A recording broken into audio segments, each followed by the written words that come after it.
नमस्कार। साहित्य तक में आपका स्वागत है। ये कहानी फिल्मी है। मैं आज एक और दिलचस्प किस्सा आपके सामने लेकर मैं हाजिर हूँ और आज मैं बात करूँगा एक ऐसे गीत की जो बेहद रोमांटिक है। तस्वीर तेरी दिल में जिस दिन से बसाई है, गीत के बोल हैं।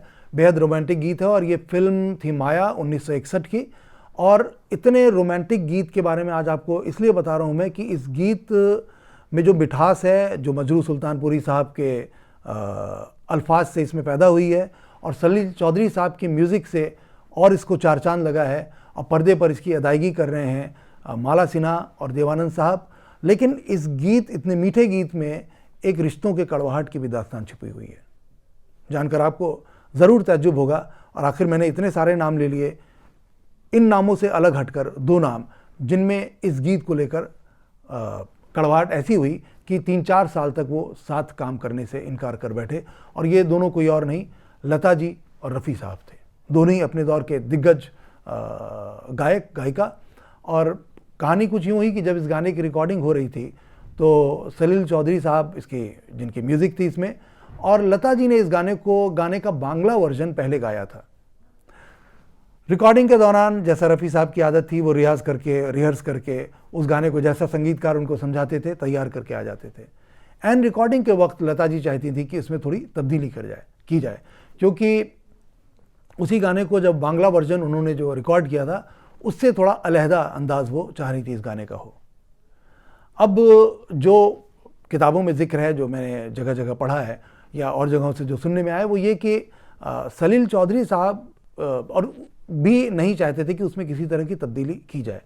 और रफ़ी साहब जो थे वो पूरी तरह से जो संगीतकारों के गायक माने जाते हैं और जो हालांकि अपने तौर पे भी बहुत इनोवेशंस वो करते थे, तो उन्होंने भी नहीं चाहा, क्योंकि उनको लगा कि धुन बड़ी अच्छी है और इसमें किसी तरह की तब्दीली नहीं करनी चाहिए।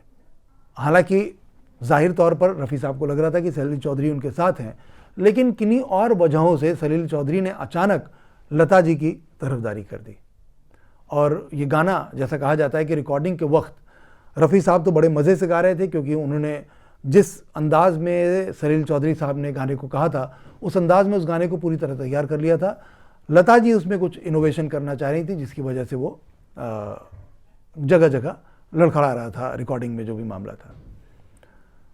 बस उसके बाद हुआ कुछ यूँ कि सलील चौधरी साहब ने भी लता जी की तरफदारी कर दी। उन्होंने भी कहा कि ठीक है, इसमें कुछ तब्दीली कर दी जाए, जो बांग्ला वर्जन मैंने इस गाने का तैयार किया था उससे थोड़ा अलहदा हो जाए। वो रफ़ी साहब जो थे, वो जो पहले जो धुन सेट की गई थी, जिस धुन पे उन्होंने रिहर्स किया था, उसी अंदाज में इस गाने को गाना चाह रहे थे कि तस्वीर तेरी दिल में जिस दिन से बसा ली है।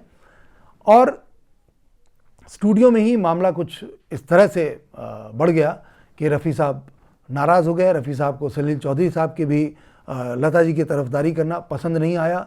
और मामला फिर उसके बाद कुछ रॉयल्टी के झगड़े को लेकर भी जुड़ा लता और रफ़ी के बीच में, जो रफ़ी साहब कहते थे कि रॉयल्टी गायकों को नहीं लेनी चाहिए, जबकि लता जी अड़ी हुई थी कि रॉयल्टी पर गायकों और गायिकाओं का भी हक है।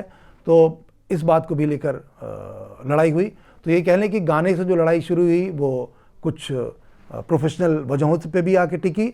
और उसके बाद लता जी और रफ़ी साहब ने लगभग 4 साल गाना साथ में नहीं गाया। तो ये है कहानी आज की हमारी, जो मैं आपके सामने लेकर आया। फिर ऐसी कोई और कहानी दिलचस्प लेकर फिर हाजिर होऊंगा। तब तक के लिए इजाज़त दें। नमस्कार।